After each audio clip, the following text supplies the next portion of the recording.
लो जी, संपत्ति बढ़ाने में एक दूसरे से होड़ कर रहे गौतम अडानी और मुकेश अंबानी औंधे मुंह गिर पड़े। असल में ब्लूमबर्ग ने $100 बिलियन क्लब से दोनों की न सिर्फ छुट्टी कर दी, बल्कि उनकी संपत्ति में आई कमी के आंकड़े जारी करके इन दोनों की भारी बेइज्जती भी कर दी। ब्लूमबर्ग ने जो आंकड़े जारी किए हैं उनमें 6 महीने में अडानी ने 3.40 लाख करोड़ की संपत्ति गंवा दी, तो अंबानी ने 2 लाख करोड़ से अधिक गंवा दिए। ब्लूमबर्ग ने दोनों उद्यमियों का नाम जरूर लिया है, लेकिन असल में ये 3.40 लाख करोड़ और अंबानी के 2 लाख करोड़ देश के उन छोटे निवेशकों का पैसा है जो इनके बढ़ते शेयरों में लगातार लगा रहा है।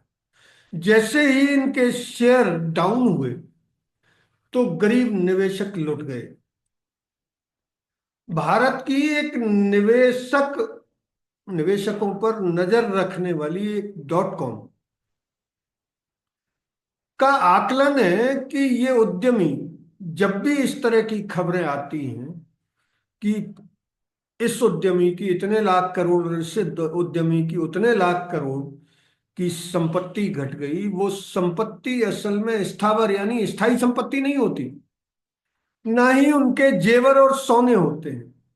वो होते हैं वो छोटे निवेशक जो 1,000 से लेकर 1 लाख रुपए तक की पूंजी से शेयर खरीद कर अपना गुजारा चलाते हैं।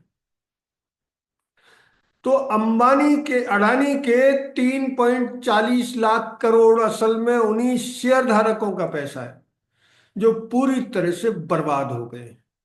वैसे तो ये रिकॉर्ड पर नहीं है, लेकिन जब भी शेयर बाजार इतनी भारी गिरावट दिखाता है तो देश में कई लोग आत्महत्या तक कर बैठते हैं। लेकिन उसका कोई आधिकारिक आंकड़ा अभी तक शेयर बाजार में घाटा होने से निवेशकों की आत्महत्या के मामले अभी किसान आत्महत्या की तरह से आइडेंटिफाई नहीं। लेकिन ये संपत्ति उन्हीं की जाती है, तो अडानी और अंबानी के नाम पर देश के छोटे निवेशकों के 5.40 लाख करोड़ रुपए स्वाहा हो गए। अब सवाल है कि ऐसा हुआ क्यों? तो इसके होने का जो कारण सामने आया है उसके मुताबिक मुकेश अंबानी का रिलायंस, इसके एनर्जी और रिटेल सेक्टर में कमजोर प्रदर्शन की वजह से निवेशक लुट गए हैं, क्योंकि इन दोनों सेक्टर में ये बढ़ते हुए सेक्टर हैं और इन दिनों सभी निवेशक एनर्जी और रिटेल सेक्टर में भारी निवेश कर रहे हैं जितना उनके पास है। ठीक ऐसे ही गौतम अडानी, जिन पर रिश्वतखोरी का आरोप है, बड़ा दिलचस्प केस है। गौतम अडानी ने अमेरिकी निवेशकों को धोखा देने के लिए भारत में रिश्वत देकर रिन्यूएबल एनर्जी के प्रोजेक्ट हासिल किए और इसकी जांच में अमेरिकी एजेंसियों ने यह माना कि अमेरिकी निवेशकों को धोखा देने की साजिश थी। यद्यपि भारत में गौतम अडानी के मित्र नरेंद्र मोदी की सरकार है। गौतम अडानी को कथित तौर पर प्रधानमंत्री नरेंद्र मोदी का खास मित्र माना जाता है और यही कारण है कि लोकसभा और राज्यसभा की कार्यवाही से अडानी का नाम तो हटा ही दिया जाता है जब भी आरोप लगते हैं, और हर सेशन में लगते हैं, क्योंकि कांग्रेस ने तो अडानी को टारगेट बना लिया है। जब भी आरोप लगते हैं तो संसद की दोनों सदनों की कार्यवाही से उनका नाम हटा दिया जाता है। संसद की कार्यवाही से नाम या शब्द हटाना अध्यक्ष और सभापति का विशेषाधिकार है, और वो है संसदीय शब्दों को और उन शब्दों को जिनको वो ये मानते हैं कि ये असंसदीय है और ये दे आगामी पीढ़ी के लिए इतिहास जब पेश किया जाए तो उसमें ठीक नहीं लगेगा, वो हटा देते हैं।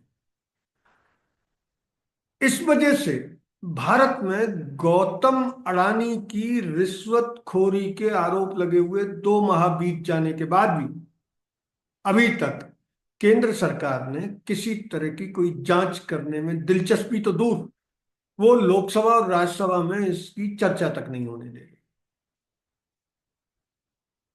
गौतम अडानी पर आरोप है, वैसे तो बीजेपी के लिए एक फायदे का सौदा माना जा रहा था, लेकिन पता नहीं बीजेपी क्यों आशंकित है। अन्यथा गौतम अडानी ने जितने भी रिश्वत देकर जो प्रोजेक्ट हासिल किए उनमें बीजेपी की सरकार एक भी नहीं थी। सब विपक्षी दल शासित सरकारों के अधिकारियों को उन्होंने रिश्वत दी है। इसके बावजूद नरेंद्र मोदी सरकार इस मामले की जांच कराना तो दूर, इस पर बात करने वालों को देशद्रोही तक घोषित कर रही है, क्योंकि ये माना जा रहा है कि गौतम अडानी नरेंद्र मोदी की कमजोर नस है और वो इस आशंका से ग्रस्त हैं कि अगर देश की जनता को ये पता लग गया कि नरेंद्र मोदी और गौतम अडानी एक हैं, जैसा कि विपक्ष आरोप लगा रहा है, तो उनकी राजनीति हमेशा के लिए समाप्त हो जाएगी। तो फिर से लौटते हैं शेयर बाजार पर। तो शेयर बाजार में भी भारी गिरावट लगातार देखी जा रही है और ये दोनों जो उद्यमी हैं, जो भारत के टॉप उद्यमी आज भी हैं, एशियाई लिस्ट में भी उनका नाम टॉप 10 में है, लेकिन अंतरराष्ट्रीय लिस्ट से $100 बिलियन क्लब से उनकी छुट्टी हो जाना ये बता रहा है कि अब ये दोनों कंपनियां इस ये दोनों कंपनियों के मालिक इस स्थिति में आ गए हैं कि उन्होंने अपने शेयरों की कीमत वास्तविक कीमत से जो 1000 से 2000 गुना बढ़ाकर शेयर बाजार को ऊंचाइयों पर चढ़ा रखा है। वो कीमत अब धीरे धीरे वास्तविक कीमत की ओर खिसक रही है और इसी वजह से इन दोनों उद्यमियों के शेयरों की कीमत लगातार गिर रही है। शेयरों की कीमत गिरते ही दोनों उद्यमी ब्लूमबर्ग की सूची से बाहर हो गए और उम्मीद है कि जल्दी एशियाई सूची से भी उनकी छुट्टी हो जानी है, क्योंकि इन दोनों का कारोबार भारत के अन्य उद्यमियों की आंखों में भी खटकता है। यद्यपि कोई सीधे सामने नहीं आता है, बाकी अंदर खाने बहुत सारी चीजें चलती रहती है। मुकेश अंबानी का जो टोटल कारोबार है वो चारों तरफ बिखरा हुआ है और लगभग हर सेक्टर में मुकेश अंबानी की मौजूदगी है। यही स्थिति गौतम अडानी की है। लेकिन ये बेइज्जती जो ब्लूमबर्ग ने इन दोनों उद्यमियों की है, ये बेइज्जती ये बता रही है कि ये दोनों उद्यमी अगर अपने कामकाज के तौर तरीके और शेयरों को वास्तविक कीमत से बहुत अधिक हाइप पर ले जाने की अंदर पर्दे के पीछे चलने वाली एक्टिविटी को बंद नहीं करेगी, तब तक उनकी ऐसी बेइज्जती होती रहेगी। सभी जानते हैं, जो लोग शेयर बाजार का काम करते हैं, शेयर बाजार में निवेश करते हैं, शेयर बाजार में इंट्राडे ट्रेडिंग करते हैं, वो सभी जानते हैं कि भारत का शेयर बाजार अभी लगभग 40 से 45% ओवर वैल्यू पर काम कर रहा है। भारत की तमाम कंपनियां ओवर वैल्यूड हैं, उनके शेयर वास्तविक कीमत से बहुत अधिक हैं और ये निकालने का एक ही तरीका है, आप कंपनी की बैलेंस शीट ले लीजिए और उसका प्रॉफिट देख लीजिए। वास्तविक प्रॉफिट और शेयर की कीमत में अंतर आपको ये बता देगा कि शेयर ओवर वैल्यूड है। अगर ये वीडियो आपको अच्छा लगा तो इसे लाइक करें, शेयर करें और हाँ, हिंदी हेडलाइन को सब्सक्राइब जरूर करें। धन्यवाद। जय हिंद।